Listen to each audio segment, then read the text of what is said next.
Hello ನಮಸ್ತೆ, welcome to my YouTube channel.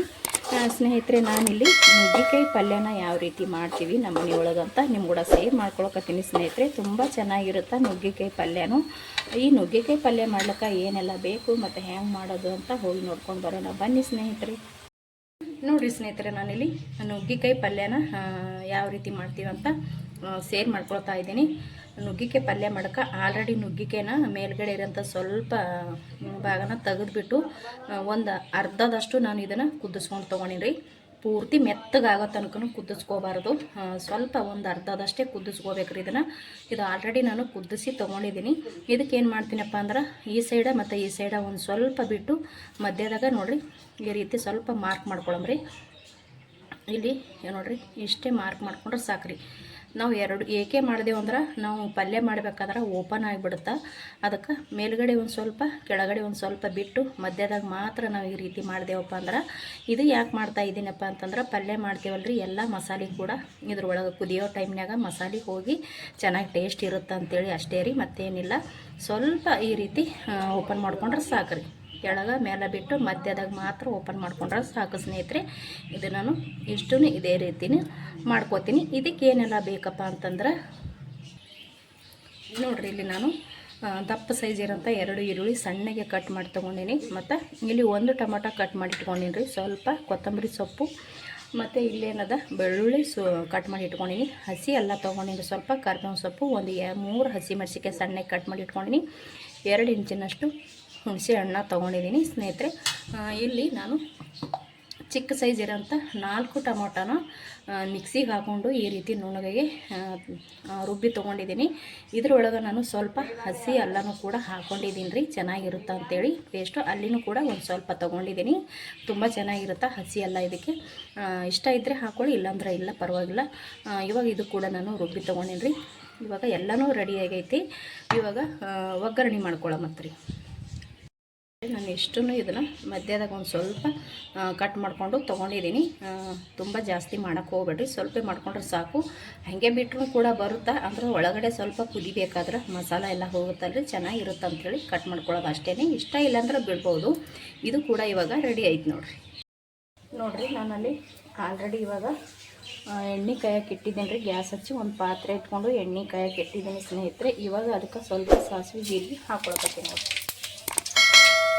ಇವಾಗ ನಾನು ಕಟ್ ಮಾಡಿ ಇಟ್ಟಿರುವಂಥ ಈರುಳ್ಳಿನ ಹಾಕ್ತೀನಿ.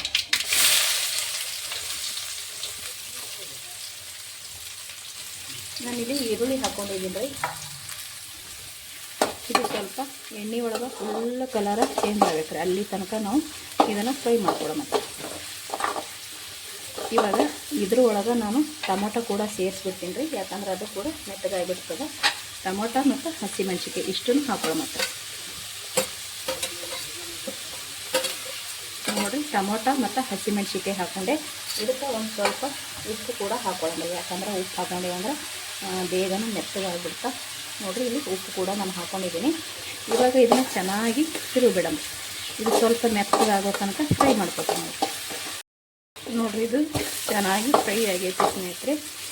ಇವಾಗ ಇದಕ್ಕೆ ಕರ್ಬೇವಿನ ಸೊಪ್ಪು ಹಾಕ್ಕೊತೀನಿ ರೀ, ಮತ್ತು ಹಸಿ ಅಲ್ಲ ತೊಗೊಂಡಿದ್ದೀನಿ ರೀ. ಹಸಿ ಅಲ್ಲನೂ ಕೂಡ ಸ್ವಲ್ಪ ಹಾಕ್ಕೊಂಡು, ಬೆಳ್ಳುಳ್ಳಿ ಹಾಕ್ಕೊಂಡೆ, ಕೊತ್ತಂಬರಿ ಸೊಪ್ಪು ಮತ್ತು ಹುಣಸೆ ಹಣ್ಣನ್ನು ಕೂಡ ನಾನು ಡೈರೆಕ್ಟ್ರ ಹಂಗೆ ಹಾಕ್ಕೊತೀನಿ, ಏನು ನೆನೆಸೋದಿಲ್ಲ. ಇದನ್ನು ಹಂಗೆ ಹಾಕ್ಕೊಂಡು ಇದಕ್ಕೆ ಇವಾಗ ಒಂದು ಚಿಟಿಕೆಯಷ್ಟು ಅರಿಶಿನ ಕೂಡ ಸೇರಿಸ್ಕೊತೀನಿ ನೋಡಿ.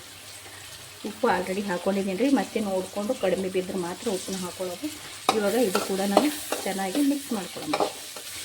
ಇವಾಗ ಇದು ಮಿಕ್ಸ್ ಮಾಡ್ಕೊಂಡ ನಂತರ ಮತ್ತು ನಾವು ಟೊಮೊಟೊ ಏನು ರುಬ್ಬಿಟ್ಕೊಂಡಿದ್ದೀನಲ್ಲ ರೀ, ಈ ಟೊಮೊಟೊ ಪೇಸ್ಟ್ನ ಕೂಡ ಹಾಕ್ಕೊತೀನಿ. ಇವಾಗ ಇದಕ್ಕೆ ಸ್ವಲ್ಪ ನೀರು ಹಾಕ್ಕೊತೀನಿ ರೀ. ನಾನು ನೀರು ಯಾವಾಗ ಹಾಕ್ಕೊತೀನಪ್ಪ ಅಂದ್ರೆ ಸ್ನೇಹಿತರೆ, ನುಗ್ಗಿಕಾಯಿನ ಕುದಿಸಿಟ್ಕೊಂಡಿದ್ದೆ ರೀ. ಆ ನುಗ್ಗಿಕಾಯಿ ಕುದಿಸಿಟ್ಕೊಂಡಿರುವಂಥ ನೀರನ್ನ ಹಾಕ್ಕೊಂಡಿದ್ದೀನಿ. ಯಾಕಂದರೆ ನುಗ್ಗಿಕಾಯಿ ಕುದಿಸ್ಕೋತೇವಲ್ರಿ, ಆ ನೀರು ತುಂಬ ಟೇಸ್ಟಿಯಾಗಿರುತ್ತೆ. ಹಾಗಾಗಿ ನಾನು ನುಗ್ಗಿಕಾಯಿ ಕುದಿಸಿ ಹಾಗೆ ಎತ್ತಿಟ್ಬಿಟ್ಟಿದ್ದೆ, ಅದೇ ನಾನು ಇವಾಗ ನೀರನ್ನ ಹಾಕ್ತಾಯಿದ್ದೆ ನೋಡಿರಿ. ಯಾಕಂದ್ರೆ ಮಿಕ್ಸಿ ಜಾರಿಗೆ ಟೊಮೊಟೊ ಹತ್ತಿರ್ತೈತೆ ನೋಡಿರಿ, ರುಬ್ಬಿ ತೊಗೊಂಡಿವಲ್ರಿ, ಹಾಗಾಗಿ ನಾನು ನೀರು ಹಾಕ್ಕೊಂಡು ಒಂದು ಸ್ವಲ್ಪ ಇದಕ್ಕೆ ತೊಗೊಂಡು ನೋಡಿರಿ. ಇವಾಗ ಇದನ್ನು ಮಿಕ್ಸ್ ಮಾಡ್ಕೊಳ್ಳೋಣ ಸ್ನೇಹಿತರೆ. ಇವಾಗ ಇದಕ್ಕೆ ನಾನು ಖಾರನೂ ಕೂಡ ಸೇರಿಸ್ತೀನಿ ರೀ. ಇವಾಗ ಖಾರನೂ ಒಟ್ಟಿಗೆ ಹಾಕ್ಕೊಂಡು ಕುದಿಸ್ಕೊಂಡೇವಪ್ಪ ಅಂದ್ರೆ ಚೆನ್ನಾಗಿರುತ್ತೆ. ಅದಕ್ಕೋಸ್ಕರ ನಾನಿಲ್ಲಿ ಖಾರನೂ ಕೂಡ ಇವಾಗ ಹಾಕ್ಕೋತೀನಿ ನೋಡಿರಿ. ಇಲ್ಲಿ ನಾನು ಸ್ವಲ್ಪ ಮಸಾಲೆ ಖಾರ ಹಾಕ್ಕೊಳಕತ್ತೀನಿ. ಮತ್ತು ಇಲ್ಲಿ ಒಂದು ಸ್ವಲ್ಪ ಅಚ್ಚ ಖಾರದ ಪುಡಿ ಕೂಡ ಎರಡೂ ಹಾಕ್ಕೊಳಕತ್ತೀನಿ ರೀ. ಖಾರ ನೋಡ್ಕೊಂಡು ಹಾಕೋ, ಖಾರ ಜಾಸ್ತಿ ಬೇಕನ್ನೋರು ಜಾಸ್ತಿ ಹಾಕೋಬೋದು, ಚೆನ್ನಾಗಿರುತ್ತೆ.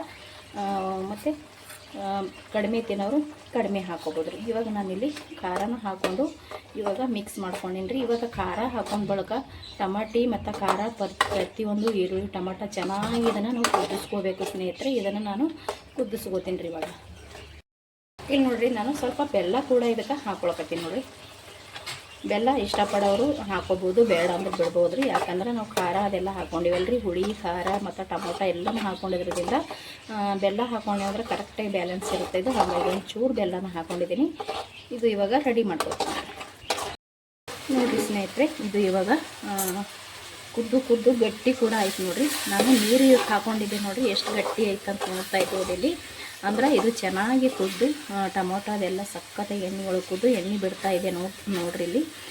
ಇದಕ್ಕೆ ಇವಾಗ ನಾನು ಏನು ಹಾಕ್ತೀನಪ್ಪ ಅಂದ್ರೆ ಮನೆಯಲ್ಲೇ ಇದು ಶೇಂಗಾದ ಪುಡಿ ಇರುತ್ತೆ ನೋಡಿರಿ, ಹುರಿದು ಪೌಡ್ರ್ ಮಾಡಿ ಇಟ್ಟಿರುವಂಥ ಶೇಂಗಾದ ಪುಡಿನ ಹಾಕ್ಕೊಳ್ಕತ್ತೀನಿ ನೋಡ್ರಿ. ಈ ಶೇಂಗಾದ ಪುಡಿ ಹಾಕ್ಕೊಂಡಿವಪ್ಪ ಅಂದ್ರೆ ಟೇಸ್ಟ್ ಅಂತೂ ಚೆನ್ನಾಗಿರುತ್ತೆ ರೀ. ಹಾಗಾಗಿ ನಾನು ಇಲ್ಲಿ ಶೇಂಗಾದ ಪುಡಿ ಒಂದು ಚಿಕ್ಕ ಸ್ಪೂನ್ಲೆ 4 ಸ್ಪೂನ್ ಆಗೋಷ್ಟು ಶೇಂಗಾದ ಪುಡಿನ ಹಾಕ್ಕೊಂಡಿದ್ದೀನಿ. ಇವಾಗ ಇದಕ್ಕೆ ನಾನು ಮತ್ತೊಂದಿಷ್ಟು ನುಗ್ಗಿಕಾಯಿ ಕುದಿಸಿಟ್ಟಿರುವಂಥ ನೀರನ್ನ ಹಾಗೇನೆ ಎತ್ತಿಟ್ಟಿದ್ದೀನಿ ರೀ ನಾನು ಬೇಕಂತೇಳಿ. ಅದೇ ನೀರನ್ನ ಹಾಕ್ಕೊಳ್ಕತ್ತೀನಿ ನೋಡಿ. ನಾವೇನು ನುಗ್ಗಿಕಾಯಿ ಕುದಿಸಿ ಇಟ್ಟಿರುವಂಥ ನೀರು ಚೆಲ್ಲಬಾರ್ದು ರೀ. ನಾವು ಇವಾಗ ಪಲ್ಯ ಮಾಡ್ಕೊಳ್ಕತ್ತೀವಲ್ಲ ರೀ, ಅದಕ್ಕೆ ಹಾಕೊಂಡ್ರೆ ಟೇಸ್ಟ್ ಅಂತೂ ಚೆನ್ನಾಗಿರುತ್ತೆ. ಹಾಗಾಗಿ ನಾನು ಎತ್ತಿಟ್ಟಿದ್ದೆ. ಇವಾಗ ನೋಡಿರಿ, ಇದಕ್ಕೆ ನಾನು ನೀರು ಹಾಕ್ಕೊಂಡಿದ್ದೀನಿ. ಇವಾಗ ಇದ್ರಾಗ ನಾನು ನುಗ್ಗಿಕಾಯಿನ ಹಾಕೊಂಡು ಕುದಿಸ್ಕೊತೀನಿ ರೀ ಸ್ನೇಹಿತರೆ. ನಿಮಗೆ ಮತ್ತೆ ಸ್ವಲ್ಪ ಗಟ್ಟಿ ಅನಿಸಿದ್ರೆ ನೀವು ನೀರನ್ನ ಸೇರಿಸ್ಕೋಬೋದು. ತುಂಬ ಗಟ್ಟಿ ಇಷ್ಟ ಇಲ್ಲಪ್ಪ ಅಂತಂದ್ರೆ ನೀವು ಅಷ್ಟೇ ಇದು ಮಾಡ್ಕೋಬೋದು ರೀ. ಜಾಸ್ತಿ ಕೆಲವರು ನೀರಂಗೆ ಬೇಡ್ತಾರೆ, ಇನ್ನು ಕೆಲವರು ಗಟ್ಟಿ ಥರ ಬೇಡ್ತಾರೆ. ನಿಮಗೆ ಯಾವ ರೀತಿ ಇಷ್ಟ ಇರುತ್ತೋ ಆ ರೀತಿ ನೀವು ಮಾಡ್ಕೋಬೋದು ರೀ. ಇಲ್ಲಿ ನಾನು ಇವಾಗ ನೋಡ್ತೀನಿ ರೀ, ಭಾಳ ಗಟ್ಟಿ ಅನಿಸಿದ್ರೆ ನಾನು ಇದಕ್ಕೆ ಇನ್ನೂ ಕೂಡ ನೀರು ಸೇರಿಸ್ಕೊತೀನಿ. ಕರೆಕ್ಟಾಗಿತ್ತಂದ್ರೆ ಅಷ್ಟರ ಮೇಲೆ ನಾನಿಲ್ಲಿ ಬಿಟ್ಟಿರ್ತೀನಿ ರೀ. ಇವಾಗ ಫಸ್ಟ್ ಮಿಕ್ಸ್ ಮಾಡ್ಕೋತೀನಿ ರೀ. ಇದನ್ನು ನೀಟಾಗಿ ನಾನು ಚೆನ್ನಾಗಿ ಎಲ್ಲ ಕಡೆ ಹೊಂದಂಗೆ ನೀಟಾಗಿ ನಾನು ಮಿಕ್ಸ್ ಮಾಡ್ಕೋತೀನಿ ರೀ. ನೋಡಿರಿ ಸ್ನೇಹಿತರೆ, ಇದಕ್ಕೆ ನನಗೆ ಸ್ವಲ್ಪ ಖಾರನ ಕಡಿಮೆ ಅನ್ಸಕತ್ತೈದ್ರಿ. ಹಾಗಾಗಿ ಇಲ್ಲಿ ಒಂದು ಸ್ವಲ್ಪ ಖಾರ ಹಾಕ್ಕೊಳಕತ್ತೀನಿ.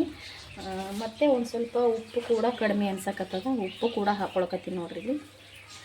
ಮತ್ತು ಇದು ನನಗೆ ಭಾಳ ಗಟ್ಟಿ ಅನ್ಸಕತ್ತದ್ರಿ, ನಮ್ಗೆ ಸ್ವಲ್ಪ ತಿಳಿಬೇಕು. ಹಾಗಾಗಿ ನಾನು ನುಗ್ಗಿಕಾಯಿ ನೀರನ್ನ ಎತ್ತಿ ಇಟ್ಟಿದ್ದೆ ನೋಡಿರಿ, ಅದೇ ನುಗ್ಗಿಕಾಯಿ ನೀರನ್ನ ಹಾಕ್ಕೊಳಕತ್ತೀನಿ ನೋಡಿರಿ. ಇದೇ ರೀತಿ ಬೇಕಂದ್ರೆ ಇಷ್ಟೇ ಬಿಡ್ಬೋದು, ಸ್ವಲ್ಪ ನೀರಂಗೆ ಬೇಕಂದ್ರೆ ನೀರು ಹಾಕ್ಕೋಬೋದು. ಯಾಕಪ್ಪ ಅಂದ್ರೆ ಆಲ್ರೆಡಿ ನಾವು ಇಲ್ಲಿ ನುಗ್ಗಿಕಾಯಿನ ಕುದಿಸ್ಕೋಬೇಕಾಗ್ತದೆ. ಒಂದು 3 ನಿಮಿಷ 4 ನಿಮಿಷನಾದರೂ ಕುದಿಸ್ಕೋಬೇಕಾಗ್ತದೆ. ಯಾಕಂದ್ರೆ ನುಗ್ಗಿಕಾಯಿಗೆಲ್ಲ ಮಸಾಲ ಹಿಡಿಬೇಕಲ್ರಿ. ಹಾಗಾಗಿ ಇಲ್ಲಿ ಕುದಿಸ್ಕೊಳ್ಳೋ ಸಲುವಾಗಿ ನಾನು ಸ್ವಲ್ಪ ನೀರನ್ನ ಹಾಕ್ಕೊಂಡಿದ್ದೀನಿ.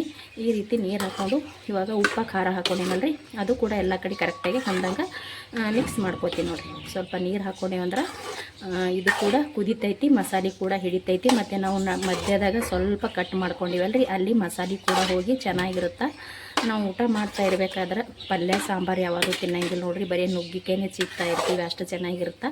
ಸೈಡಿಗಂತೂ ತುಂಬಾ ಚೆನ್ನಾಗಿರುತ್ತೆ ಸೈಡ್ ಹಚ್ಕೊಂಡು ಊಟ ಮಾಡೋದಕ್ಕೆ ನೋಡಿರಿ. ಇದು ಇವಾಗ ನೀರು ಹಾಕ್ಕೊಂಡಿನಲ್ರಿ ಸ್ನೇಹಿತರೆ, ಇದು ಸ್ವಲ್ಪ ಕುದಿಲ್ರಿ ಅಂದ್ರೆ ಒಂದು 4 ನಿಮಿಷ ಅಥವಾ 3 ನಿಮಿಷ ಒಂದು ಸ್ವಲ್ಪ ಕುದಿಸ್ಕೊಳ್ಳಂಬ್ರಿ. ಇದಕ್ಕೊಂದು ಪ್ಲೇಟ್ ಮುಚ್ಚಿ ನಾನು ಕುದಿಸ್ಕೋತೀನಿ ನೋಡಿರಿ ಸ್ನೇಹಿತರೆ. ಇದು ಇವಾಗ ಕಂಪ್ಲೀಟಾಗಿ ನಾನು ಕುದಿಸ್ಕೊಂಡು ತೊಗೊಂಡಿದ್ದೀನಿ, ಆಲ್ರೆಡಿ ರೆಡಿ ಆಗೈತಿ ನೋಡಿರಿ. ನಾನು ಎಷ್ಟು ನೀರು ಹಾಕ್ಕೊಂಡಿದ್ದೆ, ಇವಾಗ ಪುನಃ ಗಟ್ಟಿಯಾಗಿ ನೋಡಿರಿ. ಸಾಕ್ರಿ, ಇಷ್ಟ ಆದ್ರೆ ಇದು ನಾನು ಒಂದು ಇವಾಗ ಪ್ಲೇಟಿಗೆ ತಗೊಂಡ್ಬಿಡೋಣ ನೋಡಿರಿ. ನಾನು ಇಲ್ಲೊಂದು ಪ್ಲೇಟ್ ತೊಗೊಂಡಿದ್ದೀನಿ. ಇವಾಗ ನಾವು ಮಾಡಿರುವಂಥ ಈ ನುಗ್ಗಿಕಾಯಿ ಪಲ್ಯನ ಈ ಪ್ಲೇಟ್ ಒಳಗೆ ಹಾಕ್ಕೊಳ್ತೀನಿ ನೋಡಿರಿ. ತುಂಬ ಚೆನ್ನಾಗಿರುತ್ತೆ ಸ್ನೇಹಿತರೆ, ಅದ್ಭುತ ಟೇಸ್ಟ್ ಅಂತ ಹೇಳ್ಬೋದು. ಸಖತ್ತಾಗಿರುತ್ತೆ. ನಾವು ಊಟ ಮಾಡಬೇಕಾದ್ರೆ ಸೈಡಿಗೆಲ್ಲ ಹಾಕ್ಕೊಂಡು ಊಟ ಮಾಡ್ತಾಯಿದ್ರೆ ಚೆನ್ನಾಗಿರುತ್ತೆ ನೋಡಿರಿ. ಇದಿಷ್ಟು ನಾನು ಇದೇ ಪ್ಲೇಟ್ ಒಳಗೆ ತೊಗೊಳ್ಕತ್ತೀನಿ ನೋಡಿರಿ. ರೆಡಿ ಆಯ್ತು ನೋಡಿರಿ ಸ್ನೇಹಿತರೆ, ನಾವು ಮಾಡಿರುವಂಥ ಈ ನುಗ್ಗಿಕಾಯಿ ಪಲ್ಯ. ನಿಮ್ಗೆ ಇಷ್ಟ ಆಗಿತ್ತಪ್ಪ ಅಂದ್ರೆ ಪ್ಲೀಸ್ ಒಂದು ಲೈಕ್ ಮಾಡಿರಿ. ಹೊಸಬರು ಯಾರಾದರೂ ವೀಡಿಯೋ ನೋಡ್ತಾ ಇದ್ದೀರಪ್ಪ ಅಂದ್ರೆ ಪ್ಲೀಸ್ ನಮ್ಮ ಚಾನಲ್ನ ಸಬ್ಸ್ಕ್ರೈಬ್ ಮಾಡಿಕೊಂಡು ಸಪೋರ್ಟ್ ಮಾಡಿರಿ. ಹಾಗೆ ಒಂದು ಶೇರ್ ಮಾಡಿರಿ, ಒಂದು ಲೈಕ್ ಮಾಡಿರಿ, ಹಾಗಿರ್ತಕ್ಕ ಕಮೆಂಟ್ ಮಾಡಿರಿ.